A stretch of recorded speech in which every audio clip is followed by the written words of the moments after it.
A very warm greetings to all of you. सभी को नमस्कार, सभी को Ram Ram. Very good evening, जय हिंद सभी को। कैसे हैं आप सभी? गुड इवनिंग, जय हिंद सभी को। कैसे हैं आप सभी? शुरू करते हैं आज के सेशन को, जिसमें हम लोग टॉपिक डिस्कस कर रहे होंगे। टॉपिक क्या चलने वाला है बेटा? हमारा टॉपिक चल रहा है हमारा एटॉमिक स्ट्रक्चर। और एटॉमिक स्ट्रक्चर हम लोगों ने शुरू किया था, जिसमें हम लोगों ने बेसिक चीजें जान ली थी एटॉमिक स्ट्रक्चर के अंदर। आज जो हम बेसिकली पढ़ने वाले हैं, we are going to discuss the atomic models. अभी तक कितने एटॉमिक मॉडल्स दिए जा चुके हैं, वही हम लोग देखेंगे। एक एक करके एटॉमिक स्ट्रक्चर्स को डिस्कस करते हुए चलेंगे। So let's start the session. कर की जाए सेशन की शुरुआत। सो सबसे पहला जो एटॉमिक स्ट्रक्चर है, हम लोगों ने लास्ट क्लास में फंडामेंटल पार्टिकल्स के बारे में जाना था। Actually what are the fundamental particles? ठीक है भाई। तो electrons, protons, neutrons, there are the three fundamental particles. Electrons are the negatively charge, protons are the positively charged, and neutrons do not have charge. There will be no charge. Electron, proton, neutron की discovery, charge, मास हम सब कुछ देख चुके थे। अब जो हमें डिस्कस करना है, we are going to discuss the first atomic model. यानी कि सबसे पहला एटॉमिक मॉडल किसके द्वारा दिया गया था? Who has given the first atomic model? तो सबसे पहला जो परमाणु नमूना है, या फिर सबसे पहली जो परमाणु संरचना है, वह संरचना किसके द्वारा दी गई थी? So that was actually given by the J J Thompson. J J Thompson के द्वारा दिया गया था, जिसको हम वाटरमेलन स्ट्रक्चर, या फिर इसी को ही हम किस नाम से जानते हैं बेटा? प्लम पुडिंग के नाम से जानते हैं। जो प्लम पुडिंग मॉडल के नाम से जाना जाता है, या फिर प्लम पुडिंग एटॉमिक स्ट्रक्चर कहा जाता था है, and it was given by the J J Thompson. J J Thompson ने कहा कि भाई तुमने तरबूज देखा है कि अगर इस तरबूज को बीच में से काट दिया जाए, कि जिस तरीके से एक तरबूज होता है, और अगर आप उस तरबूज को बीच में से काट दो, तो उसके अंदर ना रैंडमली डिस्ट्रीब्यूटेड सीड्स होते हैं। तो जिस तरीके से उसके अंदर रैंडमली डिस्ट्रीब्यूटेड सीड्स हैं, बिल्कुल उसी तरीके से किसी भी एटम की अगर हम बात करते हैं, मान लीजिए कोई एटम है, तो इसके अंदर randomly distributed negatively charge particles, यानी कि इलेक्ट्रॉन्स मौजूद होते हैं, जो कि एटम के अंदर रिवॉल्व करते रहते हैं। So this was the watermelon structure और the plum pudding model, plum pudding atomic structure which was given by J J Thomson. ठीक है भाई। मैटर जो है पॉजिटिव चार्ज है, और उसी के अंदर नेगेटिवली चार्ज पार्टिकल्स घूम रही हैं। ये एटॉमिक मॉडल है, that was given by the J J Thompson. बहुत सारी कमियां रही, दुनिया भर की कमियां हैं। अब इनकी कमियों को ओवरकम करने के लिए दूसरे साइंटिस्ट आते हैं, जिनका नाम है रदरफोर्ड। अब रदरफोर्ड यानी कि इन्होंने, या फिर इसी को ही क्या कहा जाता है? अल्फा स्कैटरिंग एक्सपेरिमेंट के नाम से जानते हैं। तो अब इन्होंने क्या किया? रदरफोर्ड्स एटॉमिक मॉडल में ये क्या करते हैं? सबसे पहले रदरफोर्ड ने क्या किया? ही हैज डिस्कवर्ड द, देखो गोल्ड फॉइल एक्सपेरिमेंट में इन्होंने कई सारे, एक ही एक्सपेरिमेंट यानी कि एक ही कंसेप्ट को पकड़ के इन्होंने कई सारी डिस्कवरीज कर दी।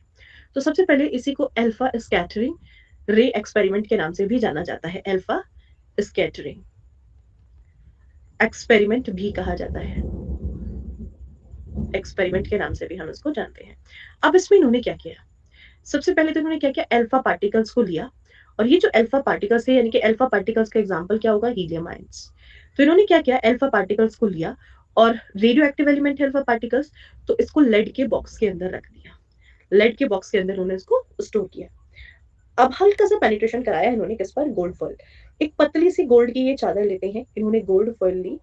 गोल्ड फॉइल के साथ साथ इन्होंने क्या किया कि भाई जो अल्फा रेज है, they are the radioactive rays, तो ये आसपास नुकसान ना पहुंचाए, तो इसको चारों तरफ से एक ल्यूमिनस सब्सटेंस से इन्होंने कवर कर दिया, जो क्या करता है? जो कि फ्लोरोसेंट सब्सटेंसेस से मिलकर के बना हुआ है। फ्लोरोसेंट ल्यूमिनस सब्सटेंसेस से इसको इन्होंने कवर कर दिया। अब ये जो फ्लोरोसेंट ल्यूमिनस सब्सटेंस है, इसने क्या किया? इस बेसिकली जो रेडिएशन होते हैं उनको एब्जॉर्ब करता है, लाइट एमिट करना।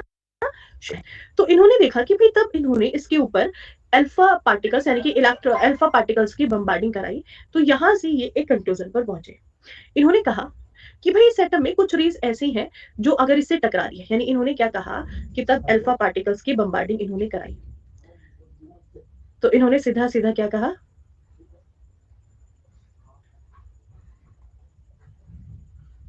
इन्होंने एक ऑब्जर्वेशन दी कि कुछ रेस ऐसी हैं, अगर वो इससे टकराई तो किसी ना किसी एंगल के साथ वापस रिबाउंस हो गई। ठीक है।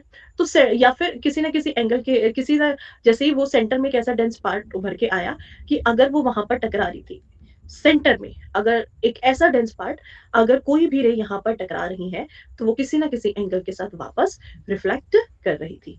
या तो सेम एंगल पर वापस से रिबाउंस हो गई, या फिर क्या हुआ? There is a little reflection. तो ये किसी ना किसी एंगल के साथ वापस से बेंड हो गई। तो इसके थ्रू तो सबसे पहले इन्होंने न्यूक्लियस का साइज बताया, न्यूक्लियस को इन्होंने डिफाइन कर दिया। ठीक है, अब देखो इन्होंने क्या कहा कि भाई यहाँ पर alpha particle positively charge particle, तो सेंटर में एक ऐसा डेंस एरिया उभर के आया कि जहां पर अगर ये रेस टकरा रही तो ये रिपल कर रही थी, यानी कि यहाँ पर पक्का कुछ ना कुछ ऐसा पॉजिटिव चार्ज रहा है जिसके कारण से अगर ये रेस टकराई तो टकराने के बाद यहाँ पर रिपल्शन हुआ। और इसी डेंस एरिया को इन्होंने क्या कह दिया, इसी डेंस एरिया को इन्होंने नाम दे दिया न्यूक्लियस। इसी को इन्होंने क्या कह दिया, इसी को इन्होंने कह दिया नाभिक। इसी को नाम दिया इन्होंने नाभिक। और इस नाभिक के अंदर कैसा चार्ज है, it is having the positive charge particles. तो इसके अंदर क्या है, पॉजिटिवली चार्ज पार्टिकल्स मौजूद हैं। पॉजिटिवली चार्ज पार्टिकल्स को क्या दिया, इन्हीं को इन्होंने नाम दे दिया। क्या नाम दिया इन पॉजिटिवली चार्ज पार्टिकल्स को, इन्होंने नाम दे दिया। इसी एक्सपेरिमेंट के दौरान इन्होंने प्रोटॉन का किया है। कुछ एरिया ऐसा आया जहां पर अगर ये रेस टकराई, अगर ये रेस टकराई तो ये वहीं की वहीं एब्जॉर्ब हो गई। एक ऐसा एरिया निकल के आया जहां पर ये टकराई और टकराने के बाद वहीं पर ही क्या होता है बेटा, रिपल का मतलब कि रिपल्शन हो रहा है। पॉजिटिव चार्ज के बीच में हमेशा रिपल्शन होता है हितेश, आपको पता है like charges always repel each other. Alpha particles are the positive charge, तो सेंटर में एक ऐसा पार्ट उभर के आया जहां से अगर रेस टकरा रही थी या तो वो किसी एंगल के साथ बेंड हो गई या फिर सेम एंगल पर वापस रिबाउंस हो गई। इसका मतलब क्या है, होगा तभी रिपल्शन हुआ है। तो पॉजिटिव पॉजिटिव हमेशा रिपल्शन दूर फेंकते। अब कुछ एरिया ऐसा आया जहां पर वो वहीं पर एब्जॉर्ब हो गए, अगर टकराई तो वहीं पर उनको एब्जॉर्ब कर लिया गया। तो भाई जहां पर ये टकरा करके एब्जॉर्ब हुई तो वहां पर क्या होगा, वहां पर पक्का कोई ना कोई नेगेटिव चार्ज रहा होगा, तभी तो वो एब्जॉर्ब हुई है। यहाँ पर कैसा चार्ज रहा होगा बेटा, कोई ना कोई नेगेटिव चार्ज रहा होगा, जिस कारण से पॉजिटिव और नेगेटिव के बीच में क्या हुआ, यानी कि अपोजिट चार्जेस हमेशा क्या करते हैं, एक दूसरे को अटैक करते हैं, करेंगे तो वो वहीं पर एब्जॉर्ब हो गए। और कुछ एरिया ऐसा भी निकल के आया कि अगर ये वहां पर टकराई तो इसको पेनिट्रेट करके निकल गई, टकराई तो पेनिट्रेट करके निकल गई, यानी कि पेनिट्रेशन भी हुआ। तो इसका मतलब क्या है, तो यहां से ये एक कंक्लूजन पर पहुंचते हैं। इन्होंने कहा कि भाई अगर हम किसी एटम की बात करें, तो इन्होंने कहा कि भाई अगर किसी एटम की बात की जाए तो एटम के सेंटर में तो एक ऐसा डेंस एरिया है, एटम के सेंटर में एक ऐसा डेंस एरिया है जहां पर पॉजिटिवली चार्ज पार्टिकल्स मौजूद हैं, यानी कि यहाँ पर क्या मौजूद है और इनको नाम दे दिया proton, there are the positive charge. अब इन्होंने कहा कि कुछ जगहों पर जहां पर पेनिट्रेट करके निकल गए वहां से एटम बीच में खोखला है, बट जहां पर एब्जॉर्ब हुई, इसका मतलब क्या है कि इसी न्यूक्लियस के चारों तरफ इलेक्ट्रॉन्स रिवॉल्व करते हैं, electrons are in non stationary state, कि भाई इसी के चारों तरफ नेगेटिवली चार्ज पार्टिकल्स हैं जो कि रिवॉल्व कर रहे हैं नॉन स्टेशनरी के अंदर। यहाँ क्या है, यानी कि कहने का मतलब है इलेक्ट्रॉन्स मौजूद हैं and these are in the non stationary state. ये किस स्टेट में है, नॉन स्टेशनरी स्टेट के अंदर न्यूक्लियस के चारों तरफ रिवॉल्व करते रहते हैं, न्यूक्लियस यानी कि नाभिक के चारों तरफ ये घूमते रहते हैं। So this was the atomic structure given by the others four. Atomic model सही है। अब एक चीज बताओ, इन्होंने कह दिया इलेक्ट्रॉन्स आर रैंडमली डिस्ट्रीब्यूटेड। अब अगर ये रैंडमली डिस्ट्रीब्यूटेड है, कभी ना कभी तो दो इलेक्ट्रॉन टकराएंगे। अगर इलेक्ट्रॉन्स टकराएंगे तो मास की हानि होगी, मास का लॉस होगा, और अगर मास का लॉस होगा तो simply there will be the loss of energy. Yes और no, is equal to mc square. Mass का लॉस होगा तो एनर्जी का भी लॉस होगा, सिंपल सी बात है। तो एक स्टेज ऐसे आ जाएगी, ये इलेक्ट्रॉन्स क्या करेंगे, न्यूक्लियस की तरफ बाउंड करना शुरू कर देंगे, ये सारे के सारे न्यूक्लियस के सरफेस पर आ जाएंगे धीरे धीरे धीरे धीरे। मतलब इनडायरेक्टली कह दिया, एक दिन सोचो तो ब्रह्मांड खत्म हो जाना है। तो बहुत ही बड़ी एक तरीके से कह सकते हो, it's a blunder, mistake blunder. Yes और नो, तो नहीं रिसर्चेस कर रहे हैं, चीजों को जान रहे हैं, जानने की कोशिश कर रहे हैं, धीरे धीरे ओवरकम होते चले गए। वहां से इन्होंने एक एटॉमिक मॉडल दे दिया। अब दो तीन क्वेश्चन इसमें पूछे जाते हैं। सबसे पहला क्वेश्चन क्या पूछा जाता है कि अल्फा पार्टिकल्स को स्टोर करने के लिए किसको यूज में लिया जाता है। स्टोरेज के लिए हम किसको यूज में लेते हैं, they are stored inside the lead box. Lead के बॉक्स के अंदर इन्होंने स्टोर किया, पीवी बॉक्स के अंदर इन्होंने स्टोर किया। क्यों, क्योंकि लेड के रेडियो एक्टिव रेडिएशन को एब्जॉर्ब करने की कैपेसिटी होती है। Lead is having the capacity to absorb radioactive radiations, जितने भी रेडिएशंस हैं उनको एब्जॉर्ब करने की कैपेसिटी इसके अंदर होती है।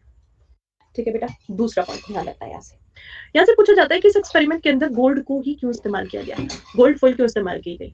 तो आपको पता है because gold is highly malleable. ये कैसा होता है, इट इज हाईली मिलिएबल, यानी कि आप आसानी से इसको चादर में कन्वर्ट कर सकते हो, that can B beaten into sheets easily. Yes और नो, तो दो तीन क्वेश्चन आपसे पूछे जा सकते हैं इसमें। सबसे पहले आ जाओ, this is the atomic model. अब इसके कंक्लूजन पर पहुंचते हैं। सबसे पहले यहाँ पर क्या हुआ, there will be the discovery of nucleus. यहां से न्यूक्लियस की खोज हुई, डिस्कवरी ऑफ न्यूक्लियस। इसी एक्सपेरिमेंट के दौरान क्या हुआ, nomenclature nomenclature of positively charged particles, and that is proton. That is simply proton. ठीक है भाई, ये क्या था? That is proton.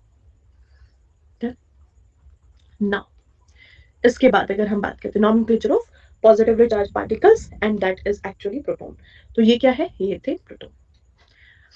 इसके अलावा अब आपसे पूछा जाए कि अल्फा पार्टिकल्स, ठीक है, अल्फा पार्टिकल्स या फिर अगर हम बात करते हैं अल्फा पार्टिकल्स और radio active experiments are stored inside lead box because lead is having tendency to absorb, ठीक है, to absorb. Yes, is it okay beta? But yes or no? That is having tendency to absorb the radioactive radiations. Highly malleable because gold is highly malleable and can be beaten into sheets easily. आसानी से चादर में परिवर्तित कर सकते हो, है ना? कैन बी, दो प्रॉपर्टी होती है मेटल की बहुत important, malleability and ductility. There is a two important. क्या है? Anything that can be drawn into sheet. Metals are malleable and they can easily drawn into sheet. यानी कि अगर हम बात करते हैं आसानी से हम इसको चादर में परिवर्तित कर सकते हैं. ठीक है बेटा. नेक्स्ट, अब डक्टिलिटी का मतलब क्या है?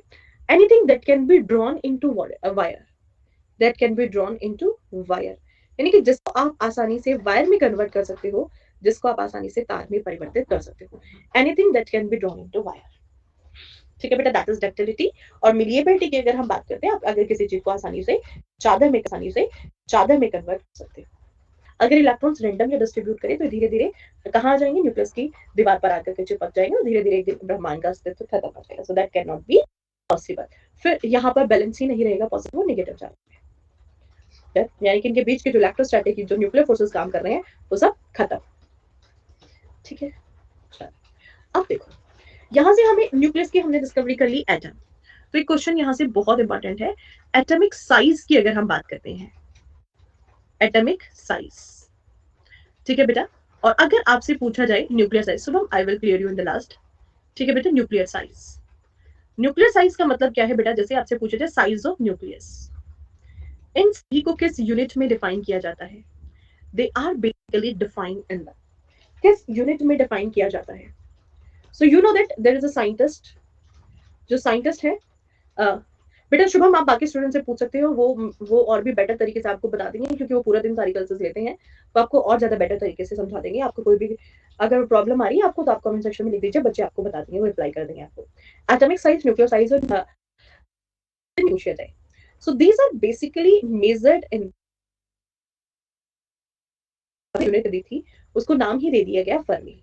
तो एटम या फिर न्यूक्लियर साइज हमेशा फर्मी में मेजर किए जाते हैं, 1 फर्मी, और जो कि होता है 10 to the power -15 के बराबर. 1 fermi is equal to 10 to the power -15 metre. 1 fermi की अगर हम बात करते हैं 10 to the power -15 मीटर में, और अगर इसी को हम सेंटीमीटर में कन्वर्ट करेंगे तो आपको पता है 2 पावर कम हो जाएंगी. तो 1 fermi is equal to 10 to the power -13 centimetre. This is very important question. तो एटॉमिक साइज भी या फिर न्यूक्लियर साइज या फिर साइज ऑफ न्यूक्लियस किसी भी तरीके से आपसे पूछ, they are basically fermi measure करते हैं, and 1 fermi is equal to 10. अब इन्होंने अपना एटॉमिक मॉडल दिया और इन्होंने जो रदरफोर्ड और जे थॉमसन के एटॉमिक मॉडल में कमियां थी, उन सभी कमियों को दूर कर दिया. ठीक है. तो इन्होंने क्या किया? उन सभी कमियों को दूर कर दिया, उन सभी कमियों को ओवरकम इन्होंने कर दिया. अब कैसे ओवरकम किया? That is most important point. अब नील्स बोहर ने क्या किया? इन्होंने सबसे पहले देखो, इनकी जो मॉडल इन्होंने दिए थे, इन मॉडल्स में क्या कमी थी? इन्होंने बता दिया न्यूक्लियस में क्या है, पॉजिटिव चार्ज पार्टिकल्स है, प्रोटॉन है, नेगेटिव चार्ज पार्टिकल इलेक्ट्रॉन्स कहाँ है, न्यूक्लियस के बाहर है। एग्जैक्टली ये दोनों इलेक्ट्रॉन प्रोटॉन न्यूट्रॉन की इलेक्ट्रॉन प्रोटॉन न्यूट्रॉन की एग्जैक्ट पोजीशन को डिफाइन नहीं कर पाए कि वो एग्जैक्टली कहां पर लोकेट कर रहे हैं। तो सबसे पहले इसी कमी को किसने दूर किया, इसी कमी को नील्स बोहर ने दूर किया।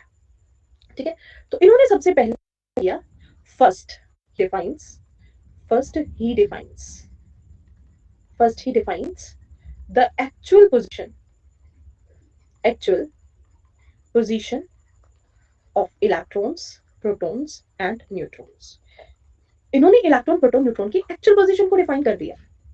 इन्होंने कहा कि भाई मान लीजिए दिस इज एन एटम, तो सबसे पहले एटम के सेंटर में क्या है, एटम के सेंटर में मौजूद है nucleus and protons and neutrons are bounded inside the nucleus. इन्होंने क्या किया, कहा न्यूक्लियस की डिस्कवरी किसने की है, रदरफोर्ड ने की है, यानी कि नाभिक की खोज किसके द्वारा की है, की गई है, that is by the Rutherford. और नाभिक के अंदर क्या मौजूद है, nucleus contains protons and neutrons. ठीक है, अब देखो जो इलेक्ट्रॉन्स होते हैं they are revolving around the nucleus, nucleus के चारों तरफ रिवॉल्व कर रही हैं, बट वो रिवॉल्व कैसे कर रही हैं ये इन्होंने बताया। इन्होंने कहा कि भाई अगर हम एटॉमिक सेंटर की बात करें तो एटॉमिक सेंटर से एक डेफिनेट रेडियस के सर्कमफ्रेंस पर, किसी भी एटम के एटॉमिक सेंटर की अगर हम बात कर रहे हैं, एटॉमिक सेंटर से एक डेफिनेट रेडियस के सर्कमफ्रेंस पर जो इलेक्ट्रॉन्स होते हैं वो रिवॉल्व करते हैं। और इसी सर्कमफ्रेंस को इन्होंने क्या नाम दे दिया, इसी सर्कमफ्रेंस को इन्होंने नाम दे दिया शेल। इसी को क्या कह दिया, कह दिया।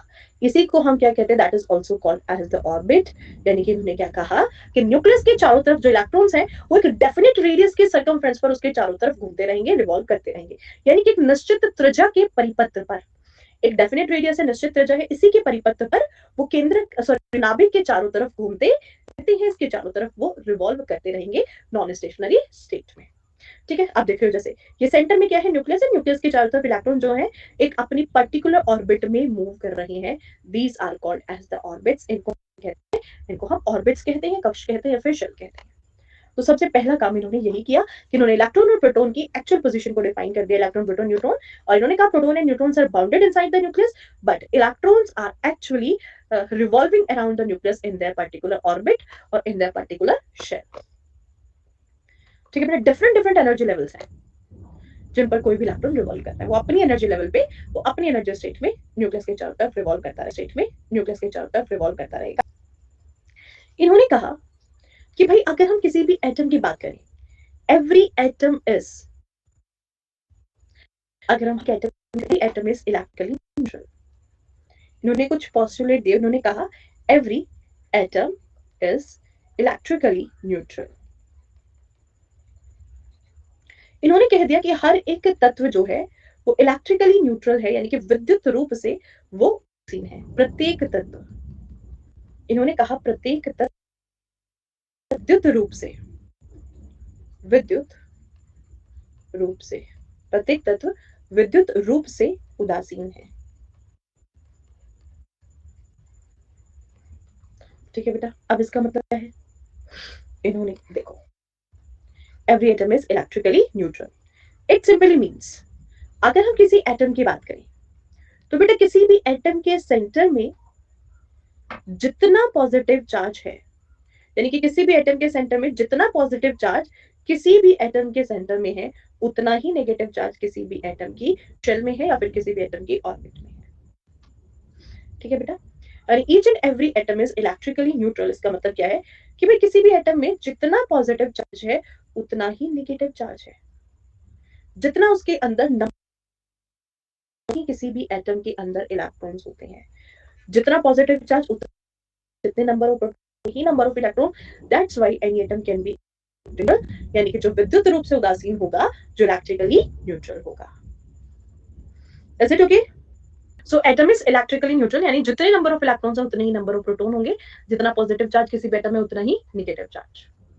ठीक है बेटा, तो यहां से ये एक इंपॉर्टेंट पार्ट है, इसको ध्यान रखना है ना, इसको क्वेश्चन बना लेते हैं। This is the very important part from here, इस चीज को ध्यान रखना, सबसे पहला इंपॉर्टेंट पॉइंट है यहाँ पर, आगे बहुत काम आएगा। इन्होंने एक और पोस्टुलेट दिया आई थिंक पहला ही नेटवर्क सही था. He has given one more postulate. अब इन्होंने क्या कहा? इन्होंने सिंपली कहा what he has said that each and every atom has centralized atomic mass. Okay, इन्होंने कहा atomic mass of each and every atom is centralized.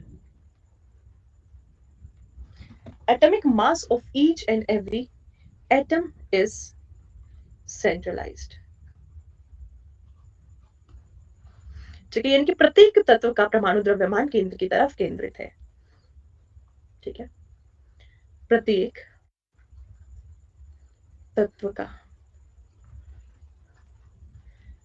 तत्व का परमाणु द्रव्यमान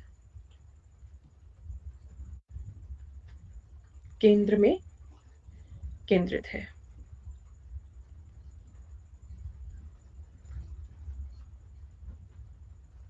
ठीक है बेटा, कि आप यहां से क्या कहते हैं? ये देखो, आपको तो यहां से एक कंक्लूजन निकलता है. अगर हम किसी भी एटम की बात करें तो एटम के सेंटर में क्या मौजूद है? न्यूक्लियस. और न्यूक्लियस में क्या है? Proton and neutrons.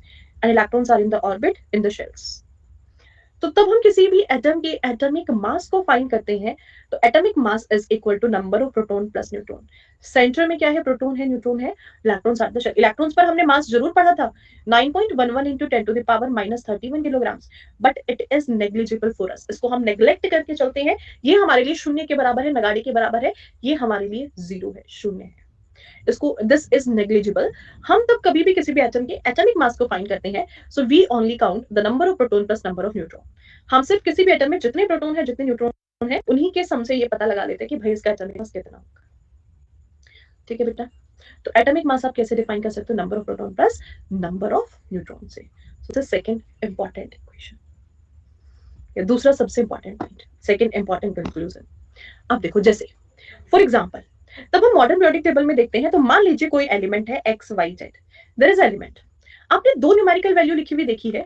एक तो इसके पैरों में होती है और एक इसके सर पे होती है ना. एक इसके पैरों में होती है और एक इसके सर पे होती है, कुछ इस तरीके से. एक यहाँ पर पैरों पे लिखी होती है और एक इसके सर पे होती है. जो पैरों में होती है ये हमेशा क्या डिफाइन करती है? यानी कि किसी भी एटम के जो पैरों में लिखा हुआ है ये क्या डिफाइन करता है?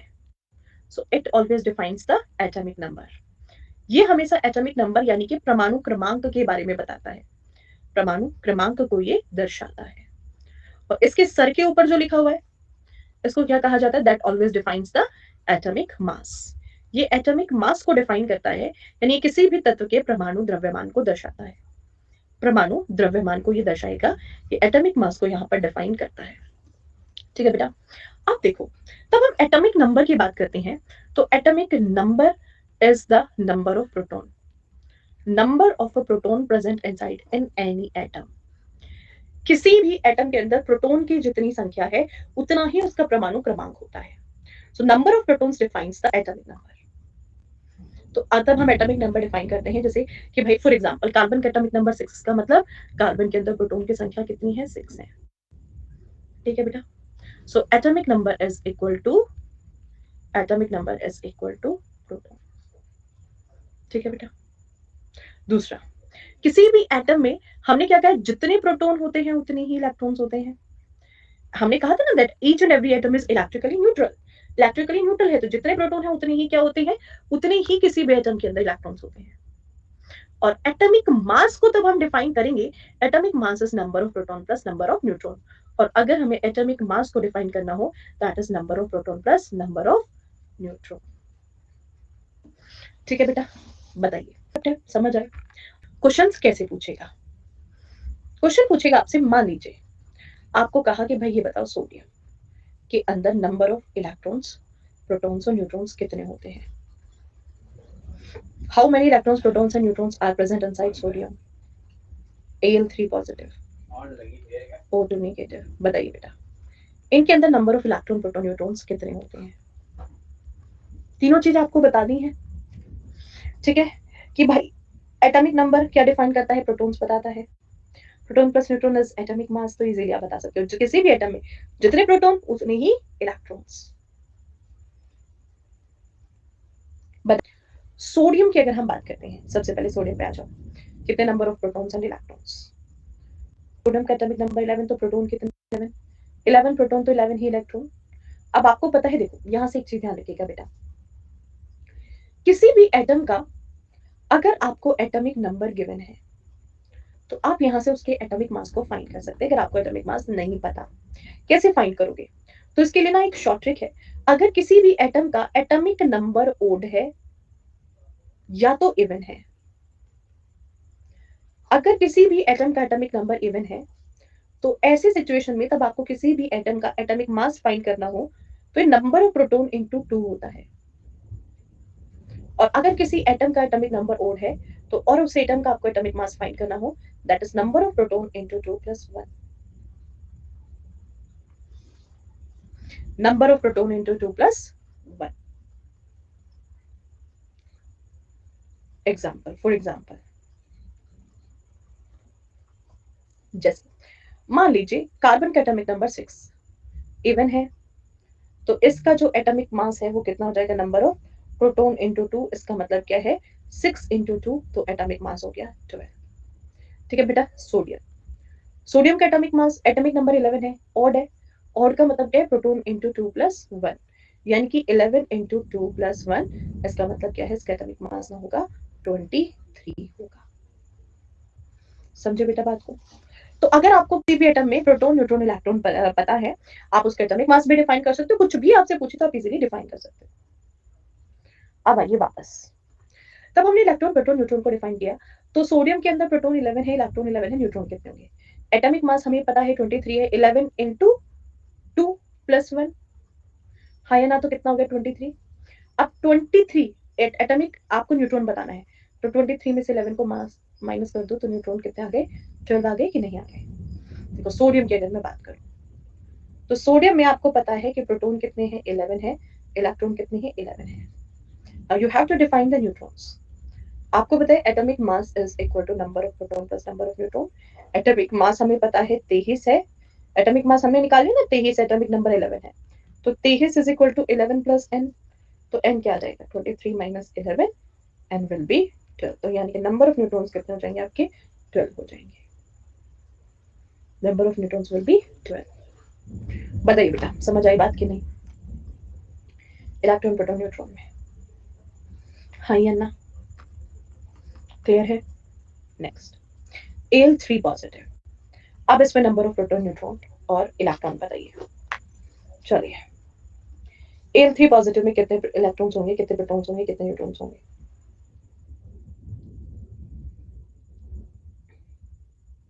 बेटा सबसे पहले नंबर ऑफ प्रोटॉन पता चलेगा। एल्यूमिनियम के पास इसका जो एटॉमिक नंबर है वो कितना है? 13। तो प्रोटॉन कितने हैं बेटा? 13।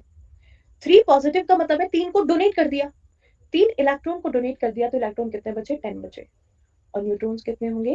न्यूट्रॉन्स विल बी 13 × 2 + 1, तो यानी कि एक ज्यादा हो जाएगा कि नहीं हो जाएगा? 14। यस और नो? बेटा इलेक्ट्रॉन्स विल बी 10। इलेक्ट्रॉन्स 10 क्यों होंगे? बेटा एल्यूमिनियम के पास 13 इलेक्ट्रॉन्स थे, बट इसने क्या किया? 3 को डोनेट कर दिया, Al3 पॉजिटिव बना दिया, यानी कि 3 इलेक्ट्रॉन को डोनेट कर दिया। तो 13 में से 3 गए, बच्चे कितने? 10 बच गए ना, तो कितने हो गए? 10 हो गए। अब आओ ऑक्सीजन, एटॉमिक नंबर 8, तो नंबर ऑफ प्रोटॉन 8। अब देखो नेगेटिव, नेगेटिव जिसपे पॉजिटिव चार्ज है वो हमेशा डोनेट करेगा, जिसमें नेगेटिव चार्ज है वो एक्सेप्ट करेगा। तो ये क्या कर रही है? इलेक्ट्रॉन को एक्सेप्ट कर रही है। एल्यूमिनियम ने क्या किया? पॉजिटिव चार्ज था तो डोनेट करा। देखो डोनेट हमेशा पॉजिटिव सोच वाला ही इंसान कर सकता है। दान कौन देता है? पॉजिटिव सोच वाला ही इंसान दान देता है, नेगेटिव सोच वाला इंसान कभी दान नहीं देगा। दे भले ही दे, ठीक है, बट ऐसे याद रखना इस चीज को। तो oxygen is having the 2 negative, oxygen पर 2 नेगेटिव है, यानी कि 2 एक्सेप्ट कर लिए तो 10 हो गए। और न्यूट्रॉन कितने होंगे? 8 होंगे कि नहीं? 10 8 8 electrons, protons and neutrons. Is it? ना जैसे आपसे पूछ लिया जाए Fe2 पॉजिटिव, बताइए। Fe2 पॉजिटिव, Ca2 पॉजिटिव, चलो बता दीजिए जल्दी। इलेक्ट्रॉन, प्रोटॉन और न्यूट्रॉन, 26 और 20, तो प्रोटॉन और यहाँ पर 20। कितने डोनेट किए? 2 डोनेट किए, तो इलेक्ट्रॉन कितने आ गए? 24, और न्यूट्रॉन कितने होंगे? 26। ठीक है बेटा। कैल्शियम एटॉमिक नंबर 20, 2 को डोनेट कर दिया, इलेक्ट्रॉन 18 रह गए और न्यूट्रॉन कितने होंगे 20। चलिए आप डिफाइन कर सकते हो कि नहीं इलेक्ट्रॉन प्रोटॉन न्यूट्रॉन्स को। You can easily define the electrons protons and neutrons inside any of that. Yes और no? Yes, we can easily define that. ठीक है बेटा, चलिए अब देखो, तो ये थे कुछ इंपॉर्टेंट कंक्लूजन जो यहां से नील्स बोहर ने दिए हैं। अब नील्स बोहर ने क्या किया, इन्होंने डिफाइन किया, इन्होंने अलग अलग एनर्जी ऑर्बिट्स भी बता दिए ना। आप बाउ प्रिंसिपल वगैरह आप पढ़ते हैं, principal quantum number, azimuthal quantum number, yes और नो? हाँ या ना, बताइए। अब देखो यहां पर अगर हम बात करते हैं नेक्स्ट, इसमें नील्स बोहर ने, तो नील्स बोहर ने क्या किया, आगे जाकर कुछ different different energy levels define कर दिए। इन्होंने कहा कि भाई अगर हम एटम की बात करते हैं, एटम में न्यूक्लियस के चारों तरफ डिफरेंट डिफरेंट एनर्जी लेवल्स है जिनमें इलेक्ट्रॉन्स न्यूक्लियस के चारों तरफ रिवॉल्व करते हैं। जैसे फॉर एग्जांपल इन्होंने डिफाइन किया कि मान लीजिए दिस इज एन एटम, ये एक एटम है, तो इस एटम के सेंटर में क्या है, एटम के सेंटर में आपको पता है there is a nucleus, atom के सेंटर में है न्यूक्लियस। अब इस न्यूक्लियस के चारों तरफ there are different different energy levels, या जिन एनर्जी लेवल्स में इलेक्ट्रॉन्स न्यूक्लियस के चारों तरफ रिवॉल्व करते हैं। ठीक है, कुछ इस तरीके से इन्होंने 4 डिफरेंट एनर्जी लेवल्स डिफाइन कर दिए। ठीक है, ये डायग्राम मेरा थोड़ा सा अजीबोगरीब है, तुम प्रॉपर बना, चलो प्रॉपर ही बना दे।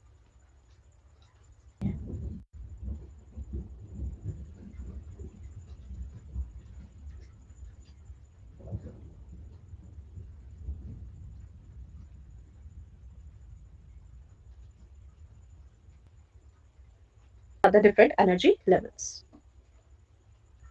तो यहाँ पर yes, this was the drawback of Rutherford's atomic model. So आपको पता है एटम के न्यूक्लियस में क्या है, न्यूक्लियस में है प्रोटॉन प्लस न्यूट्रॉन्स। अब जो इलेक्ट्रॉन्स होते हैं वो एटॉमिक सेंटर से डिफरेंट डिफरेंट रेडियस के सर्कमफ्रेंस पर, क्या कहा हमने, डिफरेंट डिफरेंट रेडियस के सर्कमफ्रेंस पर रिवॉल्व करते हैं, समथिंग लाइक दिस। यस और नो? ठीक है भाई, सो डिफरेंट डिफरेंट रेडियस के सर्कमफ्रेंस पर वो रिवॉल्व करें, and this these circumference defines the different energy levels of the electron. अब इन एनर्जी लेवल्स को इन्होंने अलग अलग नाम दे दिए। These are the shells, K shell, L shell, M shell और N shell. These are the 4 different energy levels जिनको इन्होंने शेल कहा, जिनको इन्होंने कक्ष कहा, शेल या फिर इन्होंने कहा कक्ष। ठीक है बेटा, और कितने एनर्जी लेवल्स इन्होंने डिफाइन किए, ये हैं define the 4 different energy levels, 4 different energy levels of the shell, K, L, M and N।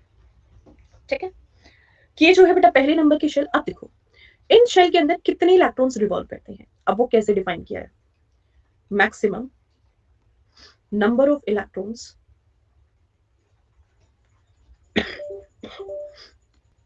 Define by, तो इसको डिफाइन करने के लिए इन्होंने एक फॉर्मूला दिया 2n², और यहां पर n क्या डिफाइन करता है, n defines this defines the number of shells, जिसको हम क्या कहते हैं बेटा, प्रिंसिपल क्वांटम नंबर कहते हैं। n is what, n is here principal quantum number, principal quantum number. आप लोगों ने क्वांटम नंबर्स पढ़े हैं, कितने लोगों ने क्वांटम नंबर्स पढ़े हैं, ये सुनो बताइए बेटा, कितने लोगों ने क्वांटम नंबर्स पढ़ लिए हैं, हाउ कहते हैं। There are 4 quantum numbers.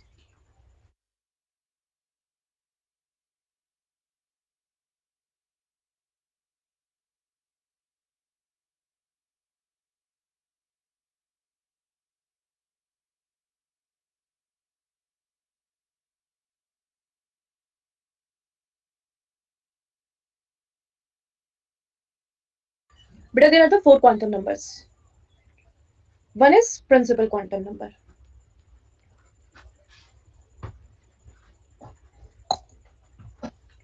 Principal quantum number.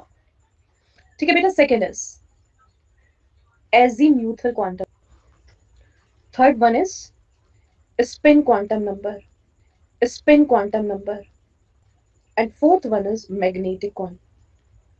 Principal quantum number is defined by the n. Azimuthal quantum number को हम l से डिफाइन करते हैं. Spin quantum numbers are defined by phi, ठीक है, या फिर ओमेगा से भी हम इसको डिफाइन करते हैं. Magnetic numbers are defined by m. And this is also defined by the s. Number of shell define करता है, ये डिफाइन करता है number of shell in any atom. ये क्या बताता है? Azimuthal quantum number number of orbits define करता है. ठीक है, spin quantum number defines the spin of a electron या फिर स्पिन ऑफ सबएटॉमिक पार्टिकल. और ये क्या बताता है? Magnetic properties of the subatomic particles. ठीक है, तो अभी हमें प्रिंसिपल क्वांटम नंबर की हम बात कर रहे हैं. सो यहां पर हमने कहा कि किसी भी एनर्जी लेवल में या फिर किसी भी एटम की, ठीक है, ठीक है, किसी भी अगर हम एटम की बात करते हैं, हर एक एटम के अंदर जो डिफरेंट एनर्जी लेवल्स हैं उनमें मैक्सिमम नंबर ऑफ इलेक्ट्रॉन्स कितने हो सकते हैं बेटा? वो डिफाइन किए जाएंगे 2n² के द्वारा. हाँ जी बेटा, ये एनर्जी लेवल्स हैं हमारी. कौन कौन से एनर्जी लेवल्स हैं? K, L, M और N. इनमें आपको बताना मैक्सिमम कितने इलेक्ट्रॉन्स हो सकते हैं. तो सबसे पहले इनके लिए n की वैल्यू क्या होगी बेटा? देखो, K देख रहे हो कि पहले नंबर की शेल है तो n की वैल्यू 1. L के लिए n की वैल्यू कितनी है? 2. M के लिए n की वैल्यू कितनी है? 3. और n के लिए n की वैल्यू कितनी है? 4. पहले, दूसरे, तीसरे, चौथे नंबर की ये शेल्स हैं. पीछे का सबसे बड़ा रीजन ये है कि बेटा फॉर्मूला क्या है? 2n². वैल्यू पुट करो तो 2 इंटू 1 का स्क्वायर, यानी कि मैक्सिमम कितने इलेक्ट्रॉन्स हो सकते हैं? 2 इलेक्ट्रॉन्स. एल शेल में मैक्सिमम कितने इलेक्ट्रॉन्स हो सकते हैं? 2 इंटू 2 का स्क्वायर 8 इलेक्ट्रॉन्स, 3 का स्क्वायर 18 इलेक्ट्रॉन्स, 2n² है 2 इंटू 4 का स्क्वायर, यानी कि 32 इलेक्ट्रॉन्स. ठीक है बेटा, 2, 8, 18 और 32 इलेक्ट्रॉन. डन. उसका डिस्ट्रीब्यूशन कैसे होता है? Now we are going to start the electronic configuration. अब हमें क्या पढ़ना है बेटा? अब हमें पढ़नी है इलेक्ट्रॉनिक कॉन्फ़िगरेशन. ठीक है बेटा, इलेक्ट्रॉनिक कॉन्फ़िगरेशन. चलिए, तो इलेक्ट्रॉनिक कॉन्फ़िगरेशन में किसी भी एलिमेंट में कैसे इलेक्ट्रॉन्स का डिस्ट्रीब्यूशन होता है? सबसे पहले जैसे फॉर एग्जांपल, चलो पहले हम लोग 10 एलिमेंट्स का पीरियोडिक टेबल के जो फर्स्ट 10 एलिमेंट्स हैं इनका इलेक्ट्रॉनिक कॉन्फ़िगरेशन करते हैं. छोटा सा डिस्ट्रीब्यूशन बता रही. इलेक्ट्रॉनिक कॉन्फ़िगरेशन को कल शुरू करेंगे क्योंकि कंसेप्ट बहुत लंबा हो जाएगा, फिर माइंड में कुछ नहीं बचने. बेसिकली जैसे एक छोटा सा एग्जांपल से समझते हैं इलेक्ट्रॉनिक कॉन्फ़िगरेशन को. कल कराएंगे वरना कंसेप्ट बहुत लंबा हो जाएगा, सब कुछ पॉइंट्स ऊपर जाएगा. Sodium, aluminium, calcium. Atomic number कितना है बेटा? चलो कैल्शियम तो अभी दिक्कत हो जाएगी, कैल्शियम हटाओ, मैग्नीशियम ले आओ. 11, 13, 12. देखो KLMN, KLMN. ठीक है, सबसे पहले अगर हम बात करते हैं सोडियम में के शेल को कितने इलेक्ट्रॉन चाहिए? 2 इलेक्ट्रॉन. यहाँ 8 इलेक्ट्रॉन, यहाँ 18 इलेक्ट्रॉन और यहाँ पर आपके 32 इलेक्ट्रॉन.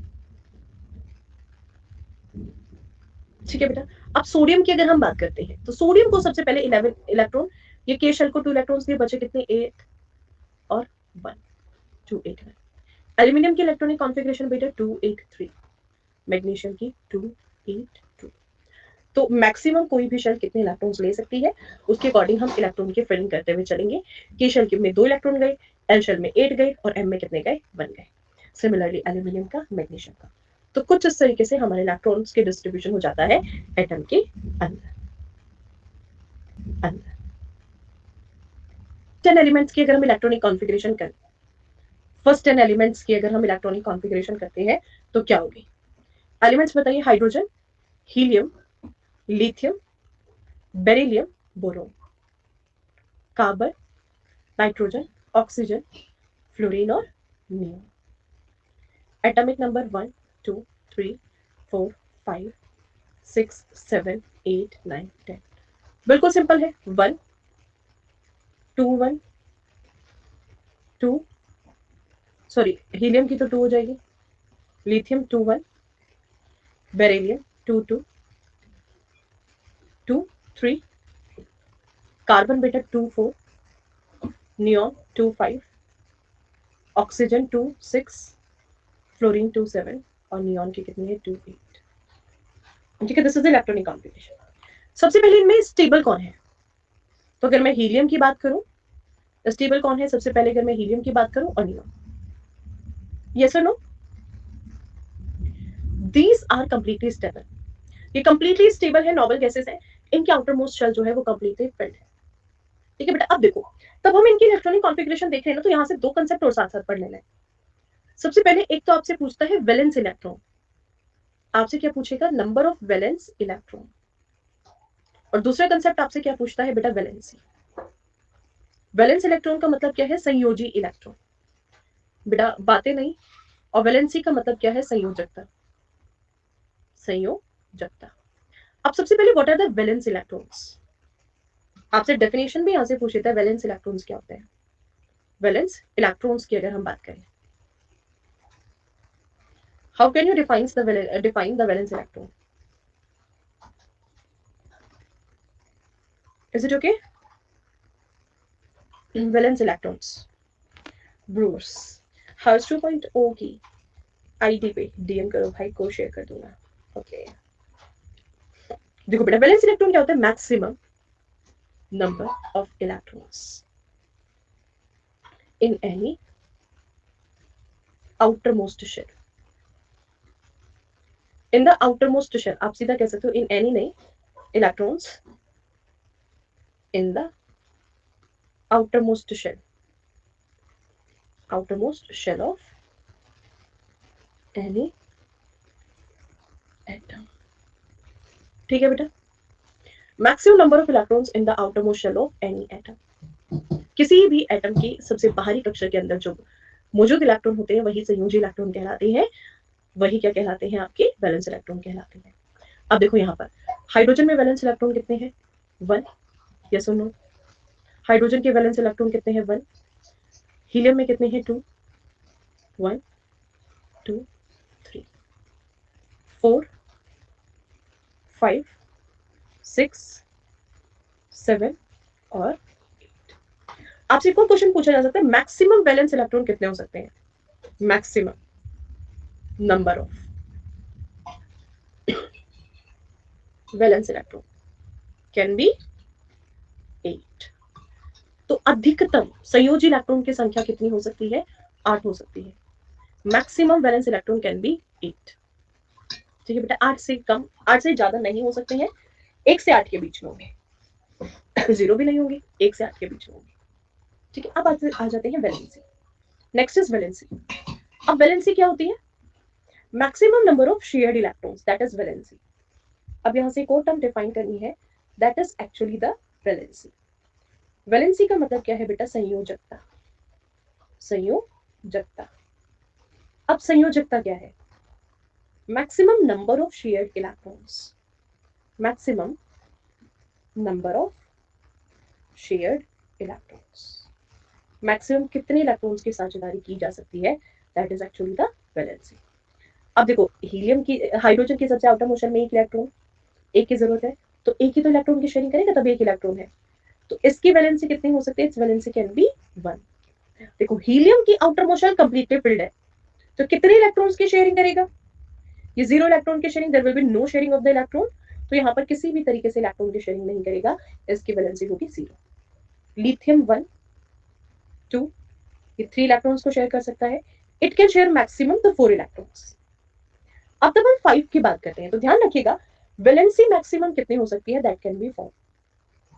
मैक्सिमम वैलेंसी कितनी हो सकती है? That can B 4। ठीक है, maximum number of shared electrons, maximum कितने इलेक्ट्रॉन्स की शेयरिंग हो सकती है? सिर्फ 4 इलेक्ट्रॉन्स की शेयरिंग हो सकती है, 4 से ज्यादा इलेक्ट्रॉन की कभी शेयरिंग नहीं हो सकती है। 1 2 3 4 इलेक्ट्रॉन तक ही शेयर किए जा सकते हैं, 5 6 7 8 पर शेयरिंग नहीं हो सकती है, 5 या 4 से ज्यादा इलेक्ट्रॉन की शेयरिंग ही नहीं कर सकते। अब यहाँ पे क्या होगा? देखो 5, तो 5 का मतलब क्या? 3 को एक्सेप्ट कर लेगा, अभी तक तो इसने डोनेट किए थे, अब जिसके आउटर मोस्ट शेल में 5 इलेक्ट्रॉन है वो 3 किसी से एक्सेप्ट कर लेगा, तो इसकी वैलेंसी कितनी हो गई बेटा? 3 हो गई। जिसके आउटर मोस्ट शेल में 6 इलेक्ट्रॉन है वो किसी से भी 2 इलेक्ट्रॉन उधार ले लेगा, इसकी वैलेंसी 2। सेम इसकी वैलेंसी कितनी हो गई? 1 और नियोन की वैलेंसी कितनी हो गई? 0। ठीक है बेटा। अब यहां से एक और कंसेप्ट साथ में क्लियर होता है पीरियोडिक टेबल में, तब हम आगे जाके पीरियोडिक टेबल डिस्कस करेंगे। उसमें एक और कंसेप्ट आपसे पूछा जाता है, effect of valency on going from left to right in the modern periodic table. ठीक है, सो बताइएगा what will be the effect of valency? Effect of valency बताइए। तो होता कि पहले 1 से 4 बढ़ती है, फिर 4 से 0 घटती है। तो ध्यान रखिएगा, first increases from 1 to 4, then increases from 1 to 4, then decreases from 4 to 0। देखो कैसे, फॉर एग्जाम्पल के तौर पे, जैसे हाइड्रोजन हीलियम के बाद lithium beryllium, boron, carbon, nitrogen, oxygen, fluorine and neon, ऐसे समझना। बेटा लिथियम की वैलेंसी कितनी है? 1, बेरिलियम 2, 3, 4, 3, 2, 1, 0। देख रहे हो, first it increases from 1 to 4, then it decreases from 4 to 0। समझ आई बेटा? मुझे आज भी याद है, ये 10th क्लास में तब हमने मॉडर्न पीरियड, तब हमने पीरियोडिक टेबल पढ़ी थी। ये टीचर्स ने हमें सिर्फ रटवाए थे, समझाए तो थे ही नहीं कि कैसे क्या होता है। हमें सिर्फ वो कि भाई हाँ ये पॉइंट है, ये डिक्रीज होगा, इंक्रीज, कभी समझ ही नहीं आया कि भाई कैसे एटॉमिक रेडियस इंक्रीज करेगा, कैसे वैलेंसी इंक्रीज करती है। आज भी मुझे याद है, तब हम 10th क्लास में थे, तब हमने ये कंसेप्ट ही नहीं पता था हमें कि कंसेप्ट है क्या। सिर्फ हमने रट के एग्जाम दिए थे, बस इतना हमें याद है, बाकी तो और कुछ याद नहीं है। बता, क्लियर हुआ? सो कैसे valency on going from left to right पहले इंक्रीज करती है और फिर डिक्रीज करती है, और ग्रुप में हमेशा वैलेंसी सेम रहेगी। ठीक है बेटा, इज इट? और ग्रुप में वैलेंसी हमेशा सेम रहती है। चलिए, तो अब इन सबकी वैलेंसी आपको समझ आ गई। अब देखो, आ जाओ फटाफट, इलेक्ट्रॉनिक कॉन्फ़िगरेशन को आज ही खत्म करेंगे, आज इसको खत्म करेंगे, आज ही निपटाएंगे। इतना समझ आया? नेक्स्ट 20 एलिमेंट्स की इलेक्ट्रॉनिक समझ आया? नेक्स्ट 20 एलिमेंट्स की इलेक्ट्रॉनिक 12, 13, 14, 15, 16, 17, 18, 19, 20। फटाफट इलेक्ट्रॉनिक कॉन्फ़िगरेशन 281, 282, 283, 284, 285, 286, 287, 288, 2881, 2882। चलिए, नंबर ऑफ वैलेंस इलेक्ट्रॉन और वैलेंसी तो आप बता सकते हो इजीली। अब बताओ, किसी भी इलेक्ट्रॉनिक कॉन्फ़िगरेशन में किसी स्टूडेंट को कोई दिक्कत, कोई परेशानी? Now come on to the potassium and calcium. आपको पता है मॉडर्न पीरियोडिक टेबल में तब एलिमेंट्स अरेंज किए गए हैं, all are following the octet law. ये ऑक्टेट रूल को फॉलो करते हैं, ऑक्टेट लॉ को फॉलो करते हैं। क्या कहता है? अगर किसी भी एटम को स्टेबल होना है तो या तो उसकी जो आउटर मोस्ट शेल है, या तो उसकी outermost shell completely fill होनी चाहिए, या फिर उसकी ऑक्टेट कंप्लीटली फिल होनी चाहिए। किसी भी एटम को स्टेबल होने के लिए दो कंडीशन है, दो सिचुएशन है। क्या दो सिचुएशन है? या तो उसकी आउटर मोस्ट शेल जो है, आउटर मोस्ट शेल वो कंप्लीटली फिल्ड होनी चाहिए, या फिर उसकी जो आउटर मोस्ट ऑक्टेट है वो कंप्लीटली फिल्ड होनी चाहिए, otherwise that is not stable. 1920 क्या होनी चाहिए थी? 2, 8, 9, 2, 8, 10, यही ना?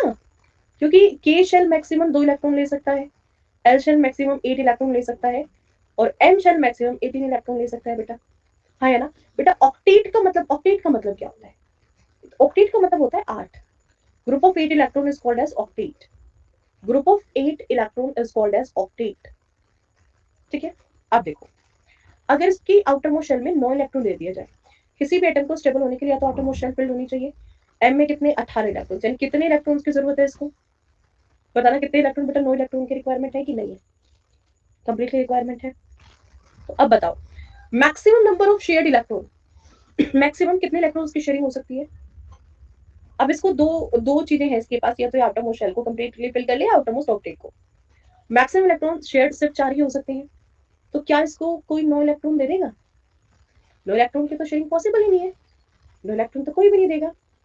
अब ना ये अपने 9 इलेक्ट्रॉन किसी को दे सकता कि ये अपने 9 इलेक्ट्रॉन डोनेट कर दे, तो धोबी का कुत्ता बन के रह गया, ना घर का बचा ना घाट का बचा। तो ना तो 9 किसी से ले सकता ना किसी को 9 दे सकता।